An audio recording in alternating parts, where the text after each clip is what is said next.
भारतका एक मन्त्रीमाथि सुरक्षा बलले नै गरियो कयौं राउन्ड गोली प्रहार। भारतभर मचियो नयाँ तरङ्ग।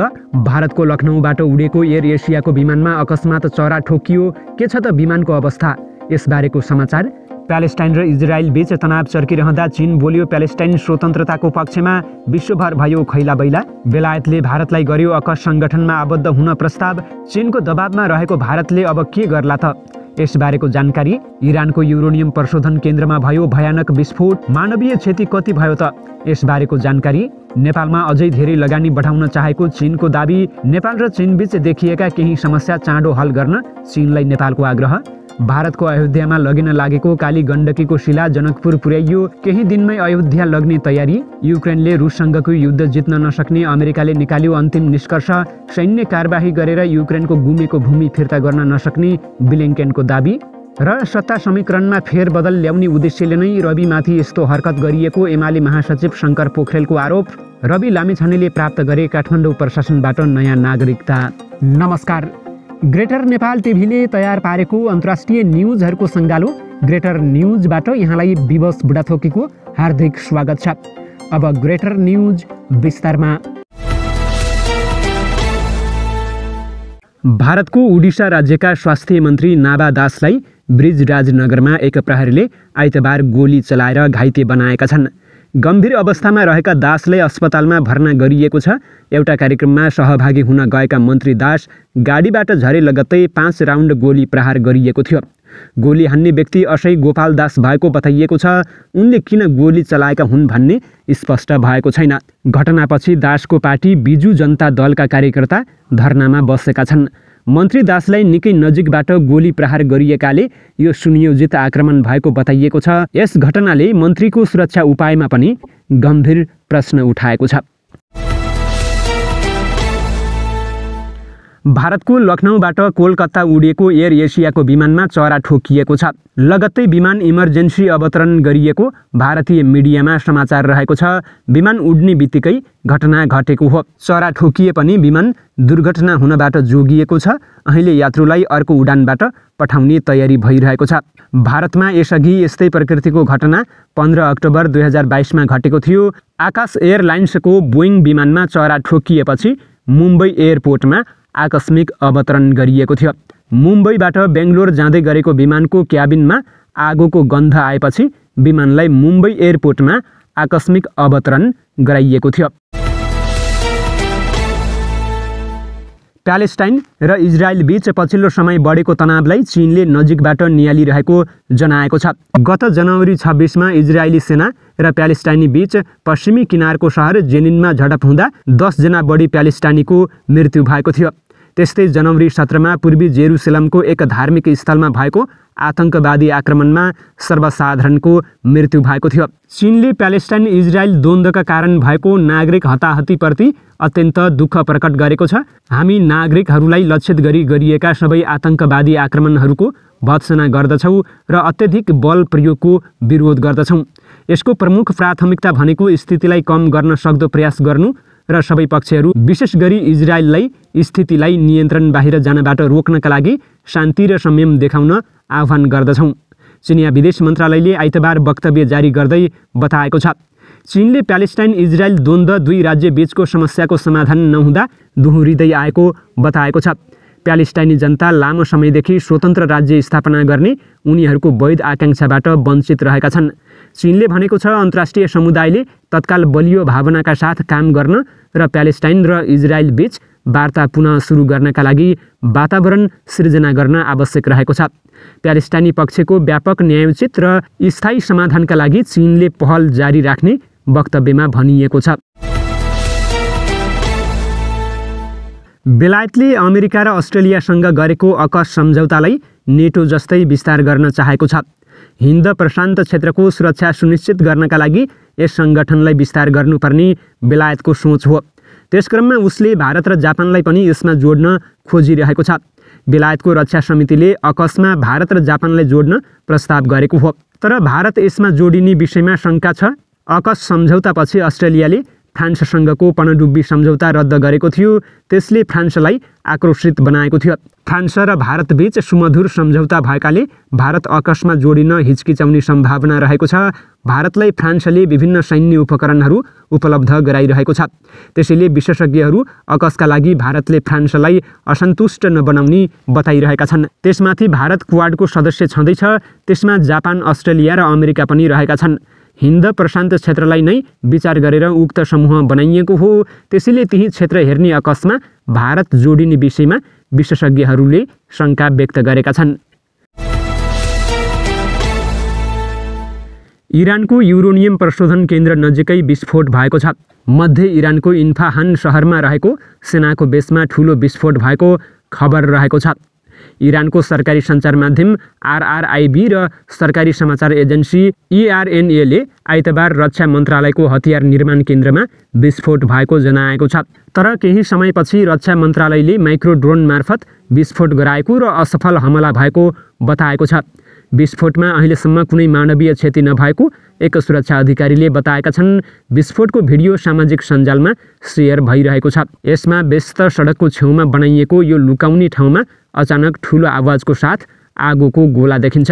त्यसपछि धुवाँको मुस्लो उठेको देखिन्छ। इन्फाहान सहर इरानको आणविक कार्यक्रमसँग सम्बन्धित रहेको छ र यसमा युरेनियम प्रशोधन केन्द्रहरू रहेका छन्।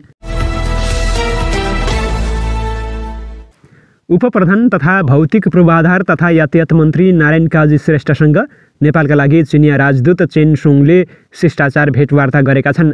भौतिक पूर्वाधार तथा यातायात मन्त्रालयमा आज भएको भेटमा आपसी हित, दुई देशबीचको सम्बन्ध, चीनले नेपालमा अगाडि बढाइरहेका परियोजना लगायतका विषयमा छलफल भएको थियो। उपप्रधानमन्त्री श्रेष्ठ र चिनिया राजदूत बीच एकअर्कालाई बधाई दिँदै सफल कार्यकालको कामना गरेका भेटमा सहभागी मन्त्रालयका सचिव केशव कुमार शर्माले जानकारी दिएका छन्। मन्त्री श्रेष्ठले लामो समयदेखि अगाडि बढ्न नसकेको चक्रपथको कलङ्की चाबेल सडक खण्ड विस्तारको कामलाई शीघ्र अगाडि बढाउन समेत चिनिया पक्षलाई आग्रह गरेका छन्।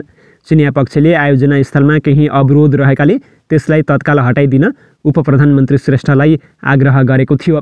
यस्तै चीन सरकारको सहयोगबाट यस मन्त्रालय अन्तर्गत अगाडि बढिरहेका अन्य योजनाका बारेमा समेत सो अवसरमा सामान्य कुराकानी भएको सचिव शर्माले उल्लेख गरेका छन्। सो अवसरमा चिनिया पक्षले सहयोगलाई अझै विस्तार गर्ने, भइरहेका परियोजना अगाडि बढाउने र सहयोग गर्ने तथा केही आयोजनाको अध्ययन अगाडि बढाउने विषयमा समेत छलफल भएको थियो। त्यस्तै अरनिको राजमार्गको मर्मत र विस्तारमा समेत थप सहयोग उपलब्ध गराउने विषयमा समेत कुराकानी भएको थियो। टोखा छहरे सुरुङ मार्ग, शङ्खुवा सभा किमाङठाङका सडक लगायतको अलावा सीमानाका खुलाउने विषयमा उपप्रधानमन्त्री श्रेष्ठले चिनिया राजदूतको ध्यानाकर्षण गराएका थिए। भारतको अयोध्यामा निर्माणाधीन राम मन्दिरका लागि काली गण्डकी नदीबाट निकालिएको देवशिला जनकपुर धाममा ल्याइएको छ। शनिबार राति लगिएको दुई विशाल शिलालाई आज जानकी मन्दिरमा भव्यतापूर्वक विशेष पूजा गरिएको छ। विशेष पूजामा मध्य प्रदेशका प्रदेश प्रमुख हरिशंकर मिश्र, मुख्यमन्त्री सरोज कुमार यादव, सभामुख रामचन्द्र मण्डल र प्रतिनिधि सभाका सदस्य जुली महतोको उपस्थिति रहेको थियो। उक्त शिला आउँदो बिहिबारसम्म अयोध्या पठाइनेछ। नेपालबाट प्रदान गर्न लागिएको शिलाबाट भगवान रामको बाल स्वरूप निर्माण गरिने जानकी मन्दिरका महन्त राम तोपेश्वर दासले बताएका छन्। शिला सङ्कलन तथा पठाउने कार्यमा सक्रिय जानकी मन्दिरका महन्त दासले ढुङ्गाबाट निर्माण गरिने भगवान रामको बाल स्वरूप राम मन्दिरको गर्भगृहमा रहने जानकारी दिए। राम मन्दिरमा स्थापित हुने मूल स्वरूप नै नेपालको शिलाबाट तयार गरिनेछ उनले भने। दुईवटा शिलाबाट एकैसाथ मूर्ति बनाइनेछ। राम मन्दिरमा 400 वटा कलात्मक पिलर राखिएको छ। हरेक खम्बामा 16 वटा देवी देवताका मूर्ति कुँदिँदैछ। युक्रेनलाई आफ्नो अब्राम्स ट्याङ्क दिने अनि जर्मनीलाई लेपर्ड ट्याङ्क दिन लगाउने निर्णय गरेको भए पनि रुससँगको युद्ध जित्न नसकिने निष्कर्षमा अमेरिका पुग्न थालेको देखिएको छ। त्यसको सङ्केत अमेरिकाका विदेश मन्त्री एन्टोनी ब्लिङ्केनले द वाशिंगटन पोस्टका स्तम्भकार डेभिड इग्निसियससँगको कुराकानीमा दिएका छन्। इग्निसियसले गत मङ्गलबार जनवरी 24मा प्रकाशित गरेको Blinken ponders the post Ukraine war order शीर्षकको लेखमा युद्धोत्तर युक्रेनको सैन्य सन्तुलनका विषयमा ब्लिङ्केनले कुरा राखेका छन्। द वाशिंगटन पोस्ट र द न्युयोर्क टाइम्स अमेरिकी संस्थापन पक्षको भित्री सूचना राख्ने सञ्चार माध्यम भएको र तिनमा छापिएका सामग्री अमेरिकी नीतिको विश्लेषणका लागि उपयोगी हुन्छन्। त्यसमाथि इग्निसियसको आलेखलाई थप गम्भीरतापूर्वक लिनुपर्ने हुन्छ, किनकि उनले लामो समयदेखि अमेरिकाको परराष्ट्र मन्त्रालयको वस्तुगत मुखपत्रको भूमिका निर्वाह गरिरहेका छन्। उनीसँग कुरा गरेर ब्लिङ्केनले रुसका राष्ट्रपति भ्लादिमिर पुटिनलाई सन्देश दिन खोजेको निष्कर्ष निकाल्न सकिन्छ। गत फेब्रुअरी महिनाबाट सुरु भएको रुसको विशेष सैन्य कारबाही यता पहिलो पटक अमेरिकाले रुसको सुरक्षा चिन्तालाई सम्बोधन गर्नका लागि लचकता देखाएको इग्निसियासँगको ब्लिङ्केनको कुराकानीले इङ्गित गरेको छ। युक्रेनका राष्ट्रपति भलोदिमिर जेलेन्स्कीले क्राइमिया पनि युक्रेनलाई फर्काइदिनुपर्ने अडान राखिरहेकोमा त्यस क्षेत्रलाई सैन्य बल मार्फत फर्काउन सम्भव नरहेको कुरामा वाशिंटन विश्वस्त रहेको इग्निसियाको लेखमा उल्लेख रहेको छ। रुसका विषयमा अन्य लचकतापूर्ण कुरा पनि ब्लिङ्केनले इग्निसियससँग गरेका छन्। क्राइमियामा आक्रमण गर्दा पुटिनले आणविक युद्ध गर्न सक्ने सम्भावनालाई अमेरिकाले विचार गरेको ब्लिङ्केनले बताएका छन्। अनि रुससँग आणविक बम खसाउने बम वर्षक विमान, सटिक प्रहार गर्ने हतियार तथा सीमित र बृहत दुवै थरी दायराका आणविक हतियार रहेको कुरालाई पनि अमेरिकाले हेक्का राखेको ब्लिङ्केनको भनाइरहेको छ। अमेरिका यस द्वन्द्वबाट निस्कन चाहन्छ, तर आफू पछि हटेको संसारलाई देखाउन पनि चाहँदैन भन्ने कुरा ब्लिङ्केनले इग्निसियससँग गरेको कुराकानीबाट निष्कर्ष निकाल्न सकिन्छ। युक्रेनमा युद्ध लम्बिरहनु अमेरिकाको हितमा छैन भन्ने कुरा त अमेरिकी हतियार उद्योगको फन्डमा चलेको थिङ्क ट्याङ्क र्यान्ड कर्पोरेसनले शुक्रबार 27 जनवरीमा जारी गरेको अभोइडिङ ए लङ वार शीर्षकको प्रतिवेदनले पनि बताएको छ। युक्रेनी स्वार्थ र अमेरिकी स्वार्थ पर्यायवाची हैनन् भनी उसले युक्रेन द्वन्द्वबाट अमेरिका हट्नुपर्ने बताएको छ। सत्ता समीकरणमा फेरबदल ल्याउने उद्देश्यसहित निवर्तमान गृहमन्त्री रवि लामिछानेलाई नागरिकता प्रकरणमा मुद्दा हालिएको नेकपा एमालेका महासचिव शङ्कर पोखरेलले बताएका छन्। आइतबार मिडियासँग कुराकानी गर्दै उनले लामिछानेको नागरिकता प्रकरणले सत्ता समीकरणमा फेरबदल नहुने बताएका छन्। उनले राजनीतिक मिसन अदालती प्रक्रियाले उत्पन्न गरेको प्रश्नहरूका कारण नबिथोलिने भन्दै समस्याहरूको समाधान गरिने बताएका छन्। उनले विगतमा पिआर लिएर विदेशमा बसेका थुप्रै व्यक्तिहरू नेपाल फर्किँदा स्वतः नेपाली नागरिक भएका आम अभ्यास रहेको भए पनि कसैले प्रश्न नउठाएको बताएका छन्। महासचिव पोखरेलले रवि लामिछानेको नागरिकता प्रकरणमा सर्वोच्च अदालतले देखाएको सक्रियता चमत्कारिक रहेको टिप्पणी पनि गरेका छन्।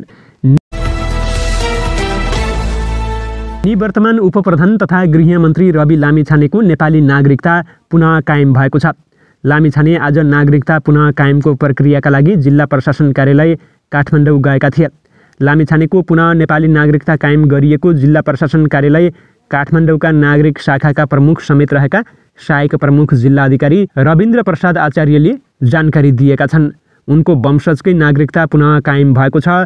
सर्वोच्च अदालतले शुक्रबार रविले कानुन बमोजिम नेपालको नागरिकता पुनः प्राप्त नगरेको ठहर गरेको थियो। सर्वोच्च अदालतले नागरिकतामा दोषी ठहर गरेपछि उनले मन्त्री र सांसद पद गुमाएका छन्। लामिछानेले अमेरिकाको नागरिकताको प्रमाणपत्र त्यागिसकेको र त्यसको निस्सा पाइसकेकाले उक्त निस्सा जिल्ला प्रशासन कार्यालय काठमाडौँमा बुझाएर प्रक्रिया पुरा गरी नयाँ नागरिकता पाएका छन्। अमेरिकी नागरिकता त्यागेपछि नेपालको नागरिकता पुनः प्राप्ति नगरी खारेज भइसकेको नागरिकता प्रयोग गरेको भन्दै अदालतले रविले नेपाली नागरिकका रूपमा गरेका सबै कार्य अवैध हुने सर्वोच्चको संवैधानिक इजलासले फैसला गरेको थियो। लामिछाने प्रतिनिधि सभाको उम्मेद्वार हुन अयोग्य रहेको भनेर निर्वाचन आयोगमा समेत उजुरी परेकोमा आयोगले कुनै निर्णय गरेको थिएन। चितवन 2बाट रविले दोब्बर मतान्तरमा चुनाव जितेका थिए।